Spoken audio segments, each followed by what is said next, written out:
associated with emotions. Is that part, you might be familiar with the fight or flight or freeze response. The amygdala, which is the fear processing center in this part of the brain, really becomes bright. So what happens is trauma changes brain functioning, and then that triggers changes in stress hormones in the body, which are not a good thing.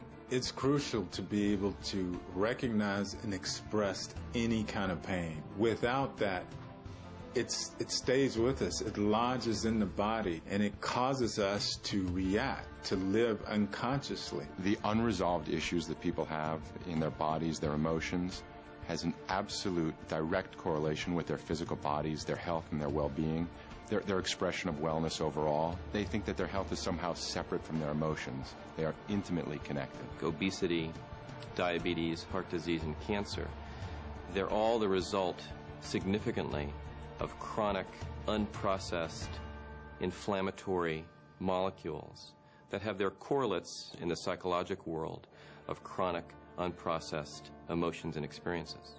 Every single one of those conditions is a byproduct of our stress levels. It affects our health intimately. Most people are aware that what they eat and what they drink affect their toxicity levels. What they don't realize is that what they think and the emotions that they've built up over years are really the most toxic. The ways that people have dealt with this traditionally and historically are inadequate. My patients are in overwhelm.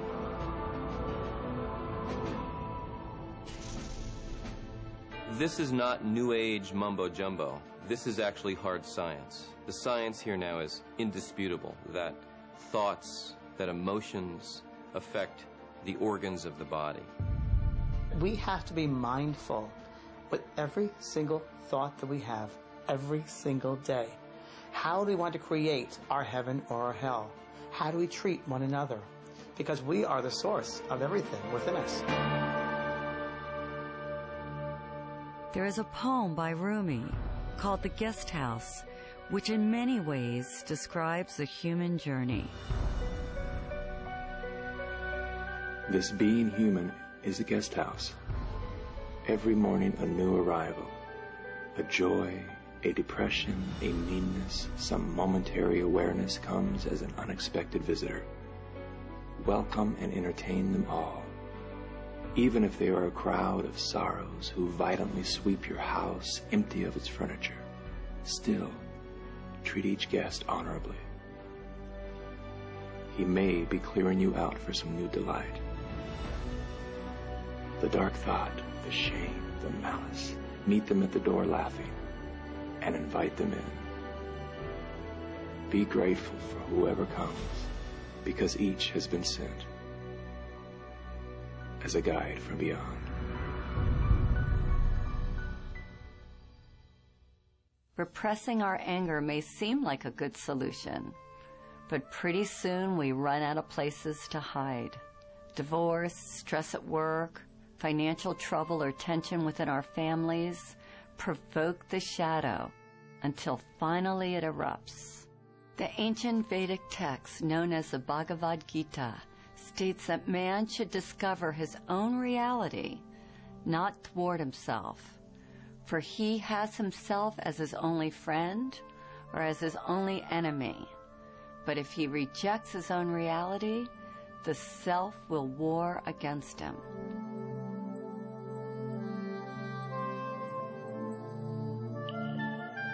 It's easy to love yourself when you wake up feeling strong and worthy and you have enough money in the bank and you feel great. But how do you love yourself when you feel broke or when you've been hurt or abused? And that sets up the conflict, which as we get older, those wonderful forces that we've locked up in our shadow are rattling the cages. And sometimes if we're distracted, they sneak out and we think, and the people around us think, what were we thinking? And the answer is we weren't thinking. When we're pressed, the shadow can look like this.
We have to resolve the undigested emotions that are buried in our bodies and lodged as stress in our minds. We have to unearth, own, and embrace the very parts of ourselves that have caused us the most pain. And the moment we do, the light of our awareness will begin the process of transforming them. We think we're alone. We think we're different. We feel isolated or abandoned. And then when we come together, we find out that we all go through traumas, that to be human is to be challenged, and that everyone has gone through some trauma. And if we're courageous, we see that there is gold to be mined in every experience.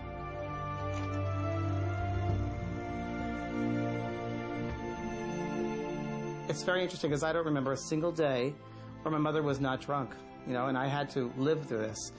And I didn't understand it. Very, very confused by it all. Why is this happening? Why is this happening? Who are you? Because as she would drink and as she became into that space, I knew I didn't know her. And I just wished she was dead. I said, I wish you were dead. Wish you were dead. I want the pain out of my life, Because you don't belong here. Whoever you are, this intoxicated person, and as a child looking at this, because my father wasn't there either, I had to figure this out. But all I did was wish she was dead, right? Well, not until 30, 40 years later, after she had passed over, she lived many, many years after that, and after getting involved in this work, I realized that that was indeed one of the most incredible blessings of my life.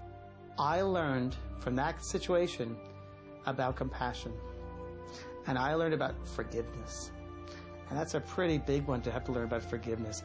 We see these things as horrific experiences, terrible experiences, dark experiences, when in truth, they're really enlightened experiences because they help us to be who we are. They help us to be compassionate. They help us to be forgiving. They help us to look at someone very, very differently. What doesn't kill us makes us stronger.